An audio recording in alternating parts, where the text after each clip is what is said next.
আসসালামু আলাইকুম। আজকে একটি বিশেষ টপিক নিয়ে কথা বলবো, সেটা হচ্ছে তরুণ প্রজন্মের ব্যবসায়িক পরিকল্পনা।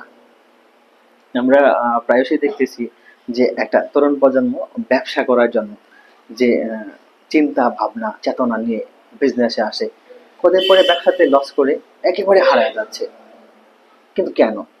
আসলে বিজনেস করার আগে আমাদেরকে পরিকল্পনা করতে হবে আমরা ব্যবসায়িক মন মানসিকতা নিয়ে বিজনেস করতে আসতেছি কিনা।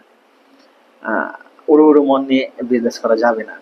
হ্যাঁ, কঠিন মন নিয়ে এক চিত্তে, মানে এটাই আমার শেষ ডিসিশন, এটাই আমার ফার্স্ট ডিসিশন, আমি এখান থেকে বেরোতে পারবো না, মানে এর বাইরে আমার কিছু নাই।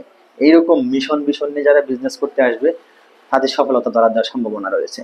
আর বিজনেসটা এভাবেই হয়ে যায় না, আপনি আসবেন কারো কাছ থেকে শুনে আসছেন যে প্রচুর লাভ, ওইরকম থিঙ্কিং বা কিউরিসিটি নিয়ে যদি বিজনেসে আসেন, বিজনেস হবে না।